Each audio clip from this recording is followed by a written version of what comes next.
I never meant to destroy Christmas. But when you discover your father has another family hidden away in Denver, timing becomes secondary to truth.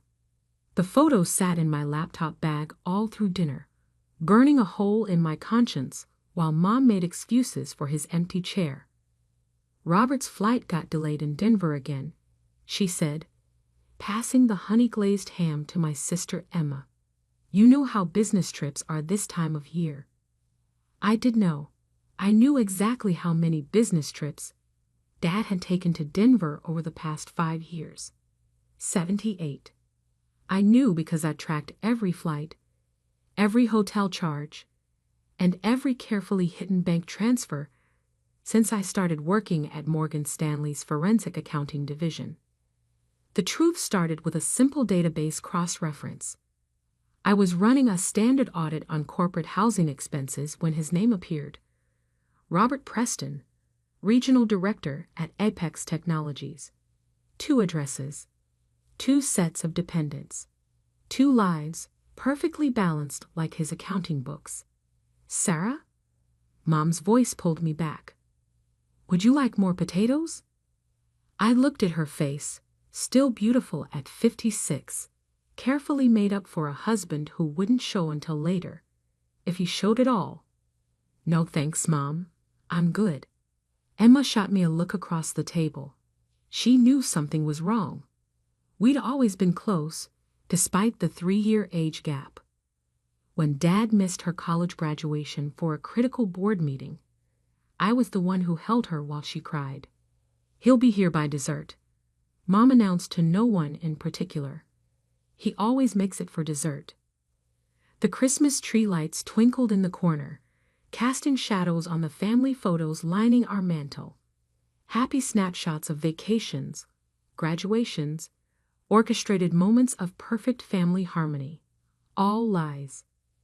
Actually, I said, reaching for my bag, we should talk about Dad's trips to Denver. Mom's fork paused halfway to her mouth.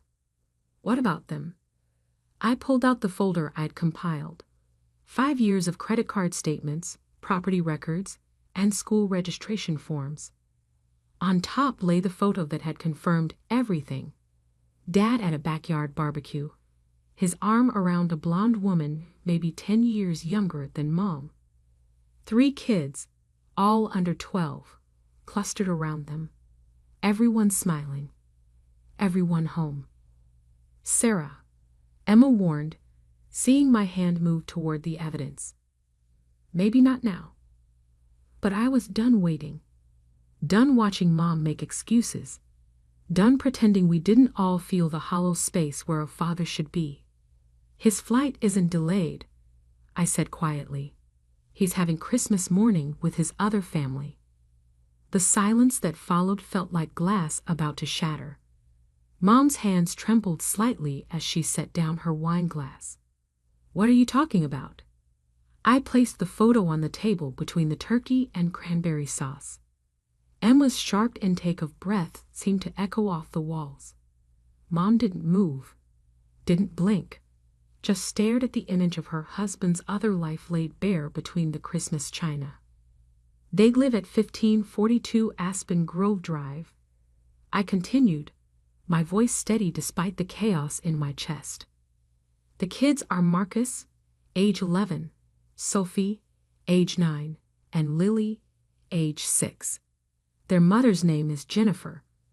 Dad bought the house 5 years ago under an LLC. Stop. Mom's voice cracked. Just stop. He's been transferring $8,000 monthly from a hidden account at First Colorado Bank. The kids attend Denver Preparatory Academy. Annual tuition is $32,000 each.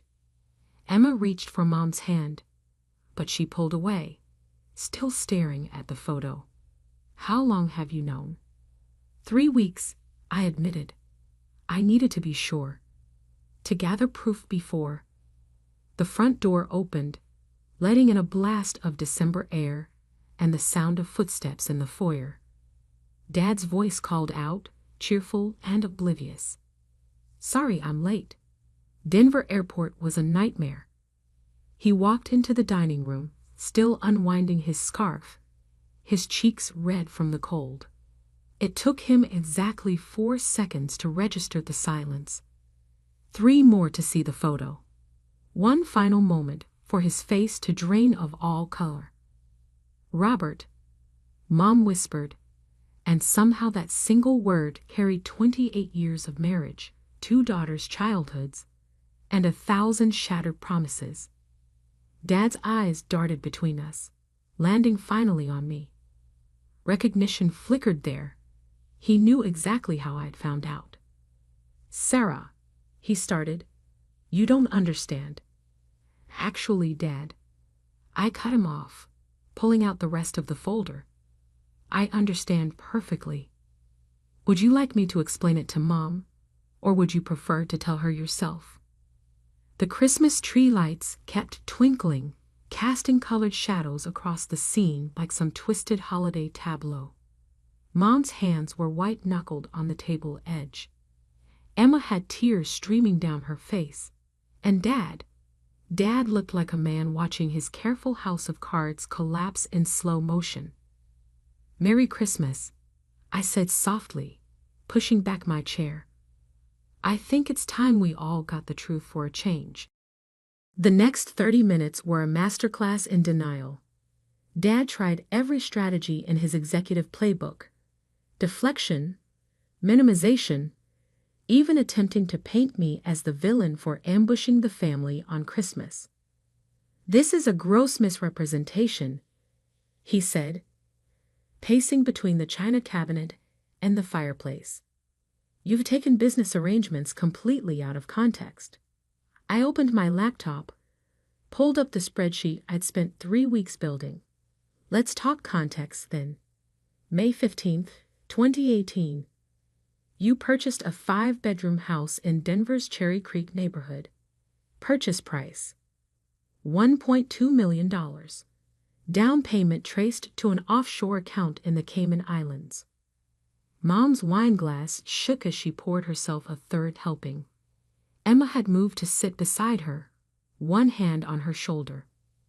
"That's company property," Dad snapped. "A corporate investment." June 2018. I continued. "You registered Marcus, Sophie, and Lily at Denver Preparatory Academy. Emergency contact listed as Jennifer Preston. Relationship: mother. Your relationship: father." He stopped pacing. "You accessed private school records?" "I accessed everything, Dad. That's what I do for a living, remember? You bragged about it at Thanksgiving. How your daughter works in financial forensics at Morgan Stanley." The irony wasn't lost on any of us. He'd spent years proudly telling colleagues about my career, never imagining I'd turn those skills on his own carefully constructed facade. Monthly expenses. I clicked to the next spreadsheet. Private school: $8,000. House payment: $6,200. Jennifer's Range Rover: $1,100. Children's activities: soccer, ballet, piano lessons: $2,400. Total monthly support: approximately $22,000. Mom stood abruptly, stumbling slightly. $22,000? While you told me we needed to cut back on property taxes, while I canceled my art classes to save money. "Linda," Dad reached for her, but she recoiled. "Don't touch me." Her voice was ice. "How long?" "Linda? How long?" Dad's shoulders sagged. 6 years. I met Jennifer at a technology conference in Vegas. Emma made a sound like she'd been punched. 6 years. She'd been a senior in high school. While she was applying to colleges, stressed about tuition, our father had been starting a second family. "The kids?" Mom whispered. "They're really yours." Dad nodded slowly. The confirmation seemed to drain what little color remained in Mom's face. I pulled up another document. I have the birth certificates. All three list you as the father. You were in the delivery room for each one. Hospital records show you listed your employer's platinum insurance as primary coverage. You used our family health insurance for them. Mom's laugh was hollow. Of course you did. Why not? What's one more lie? I hadn't planned to show them everything tonight. But seeing Dad still trying to squirm out of the truth made something snap inside me. I clicked one final time, bringing up the email archive. September 2020. I read. From you to Jennifer. My love, another boring dinner with the old family. Wish I was there with you and our beautiful children instead. You're my real life. The rest is just obligation. The silence that followed was absolute. Even the Christmas tree lights seemed to dim. There are hundreds more, I said quietly. Every missed birthday, every canceled weekend, every time you told Mom you were stuck at the office. You were with them, your real family. Dad sank into his chair, head in his hands. The carefully groomed executive facade crumbled, leaving just a man who'd finally run out of lies. Emma spoke for the first time since the revelation. The house in Cape Cod, the one you said we couldn't afford to keep. Did that money go to them too? I nodded. He sold it in 2021. The proceeds were transferred to a trust fund for Marcus, Sophie, and Lily. Our summer house? Mom's voice cracked. Where we spent every August since the girls were babies. That house? I had obligations, Dad muttered. Financial commitments. To your real family, I finished. We remember. Mom stood again, steadier this time. She walked to the mantel, picked up our last family photo, taken at Emma's college graduation. Dad had left immediately after, claiming a red-eye flight to London. Where were you really that night? She asked. After Emma's graduation? Dad wouldn't meet her eyes. I pulled up the travel records. Sophie's dance recital. You flew to Denver on the 9:40 p.m. United flight. Mom set the photo face down. Get out. Linda, please. Get out. Each word was precisely enunciated, sharp as icicles. Take your obligations and your real family and get out of my house. Dad looked around desperately, but found no allies. Emma was crying silently. I sat behind my laptop, evidence of his betrayal glowing on screen. Mom had already turned away, staring out the window at the falling snow. He stood slowly, retrieved his coat and scarf. At the dining room doorway, he paused. Sarah, he said, you had no right. Actually, I cut him off. I had every right. And there's more you should know about those offshore accounts. But I think that conversation should happen with the forensic auditors present. He paled again, turned, and fled. The front door closed with a final click. In the sudden quiet, Mom whispered, "Show me everything." So I did. The days after Christmas unfolded like a financial thriller. Once Mom gave me permission to show everything, the true scope of Dad's deception emerged. I brought in my colleague Marcus from Morgan Stanley's forensic team, and we transformed our dining room into an investigation headquarters. Your father was clever, Marcus said, spreading documents across the table where Christmas dinner had imploded just days ago. But he made classic mistakes, got sloppy with the timing of transfers, started mixing personal and corporate accounts. Mom sat rigidly in her chair, absorbing each new revelation.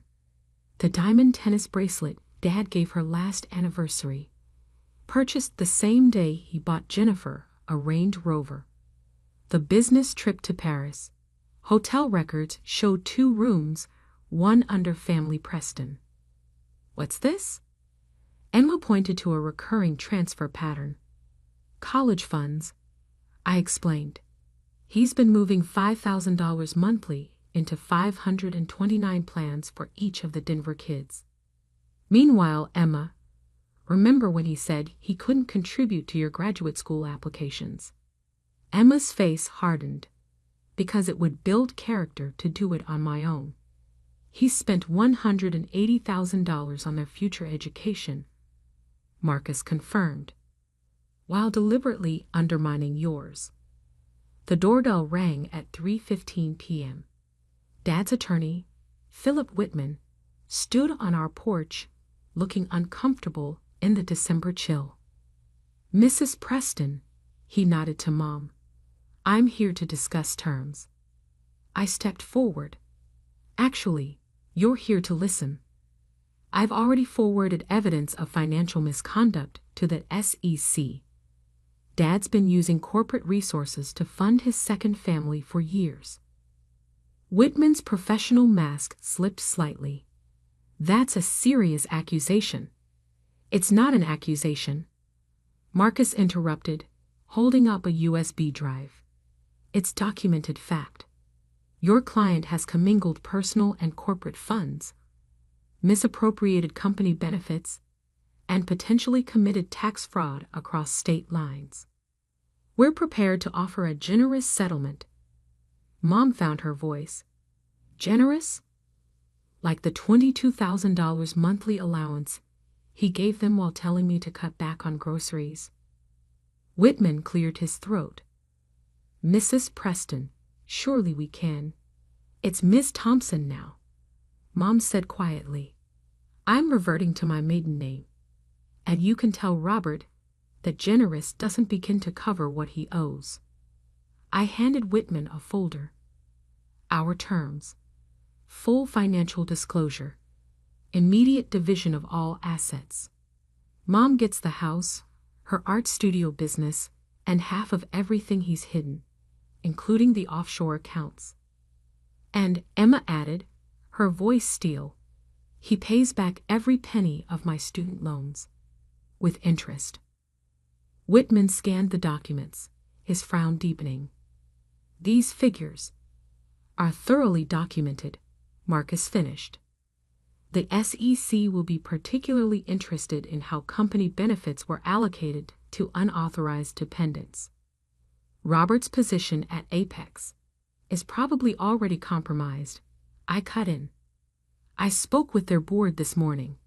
They're launching an internal audit. The attorney's face went ashen. Dad's carefully constructed house of cards wasn't just falling. It was being methodically dismantled. One more thing, I added, pulling out a final document. We found the prenuptial agreement with Jennifer. The one dated 2018, claiming Dad was legally separated from Mom. That's fraud. Whitman tried one last time. Sarah, your father cares deeply about this family. Which one? Emma asked bitterly. The question hung in the air like frost. Mom stood, every inch the gallery owner she'd been before Dad convinced her to scale back. Tell Robert he has 24 hours to accept these terms. After that, we go public with everything. The company Christmas card will be particularly interesting, I added. The one where he's posed with both families, 2 weeks apart. Same tie, different lives.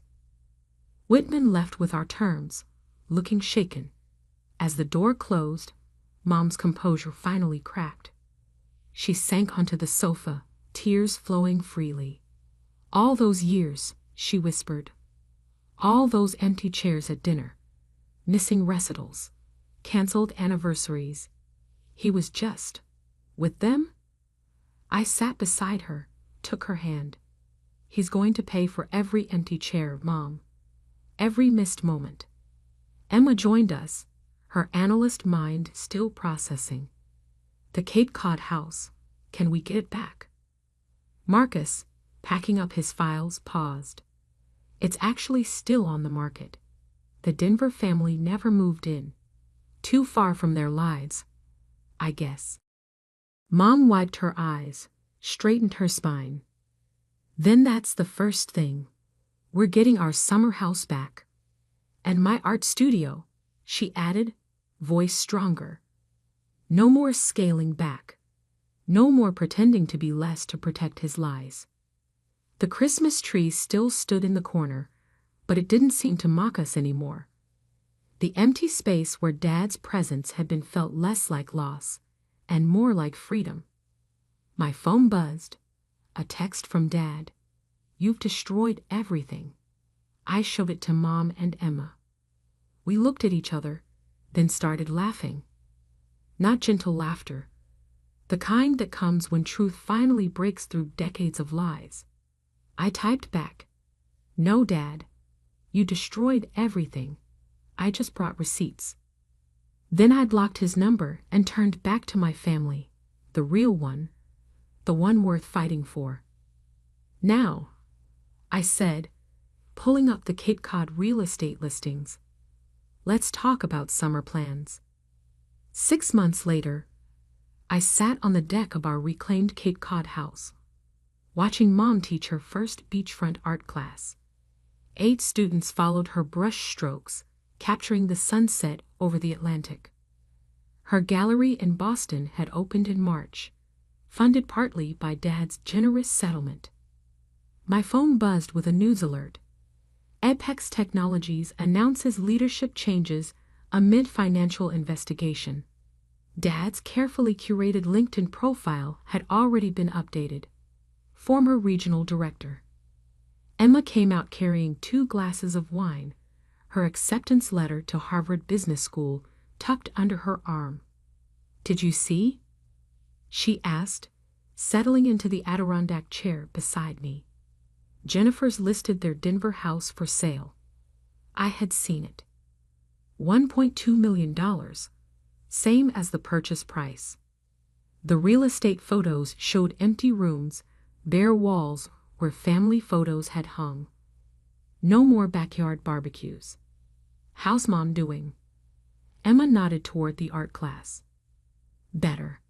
The therapist says she's processing it all remarkably well. The gallery helps.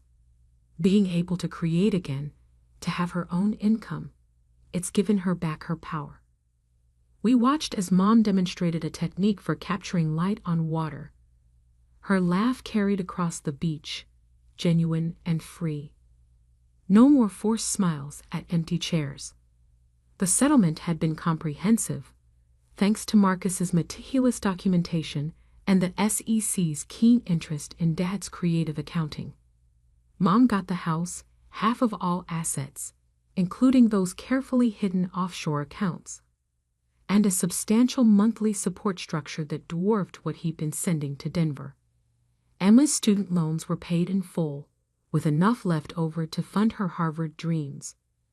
"The irony," she said, sipping her wine, "is that Dad's character building actually worked, just not the way he intended." My phone buzzed again. A text from Marcus. "Final audit complete. Your father's severance package was denied. Board cited ethical breaches and fiduciary violations." I showed Emma the message. She smiled grimly. No golden parachute. Not even a bronze one. The last time we'd seen Dad was at the settlement signing. He'd aged decades in 6 months, his executive polish replaced by desperate exhaustion. Jennifer had already moved out, taking the kids to her parents' house in Minnesota. Turns out a secret second family is less appealing when the secret and the money disappear. "Miss Thompson?" One of Mom's art students approached our deck. "Your mother's work is incredible." We had no idea she was the same Linda Thompson from the Boston Gallery. Mom's first show had sold out opening night.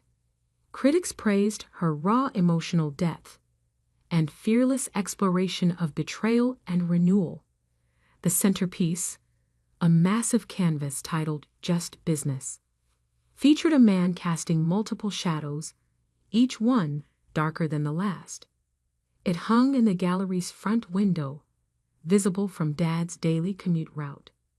Speaking of business, Emma said after the student left, "Have you looked at the trust fund documents?" I had. Dad's real family had their own settlement to navigate. The Denver house proceeds would be split between all 5 children: Marcus, Sophie, Lily, Emma, and me. Equal distribution, the lawyers called it. Blood is blood, Emma mused, even when it's poisoned. Mom's class wrapped up as the sun melted into the horizon. She joined us on the deck, paint on her hands and peace in her eyes. "Good session?" I asked, pouring her a glass of wine. "The best yet." She settled into her chair, kicked off her sandals. "I'm thinking of making it a weekly series. Sunset and Secrets, 2 on the nose." We laughed, and the sound carried across the water like healing. "Oh," Mom added, reaching for her phone, "did you see the email from the Denver school? They're refunding half the tuition payments. Something about fraudulent application documentation." Of course I'd seen it.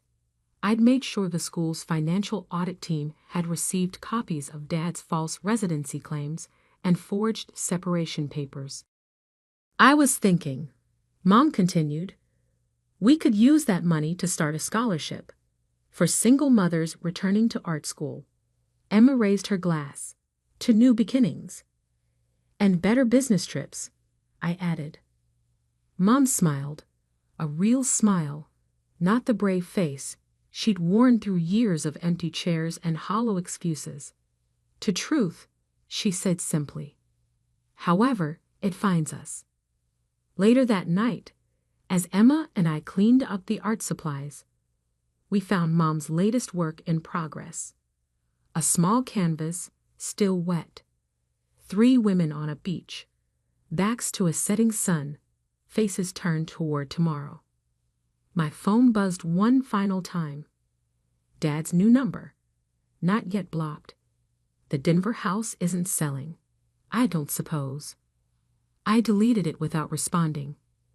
Some business trips, I've learned, are better left unfinished. Instead, I texted Marcus, "Cape Cod this weekend?" Mom's teaching sunset portraits. His response came quickly. "Wouldn't miss it. Bringing case files though. SEC has questions about similar patterns at other firms." I smiled, looking out at the ocean where Mom and Emma were walking along the shore, their shadows long and single in the fading light. Sometimes the best revenge isn't destruction, it's reconstruction. Building something stronger from the broken pieces, creating art from ashes, and learning that family isn't about shared DNA or hollow excuses. It's about who stays when the truth comes out.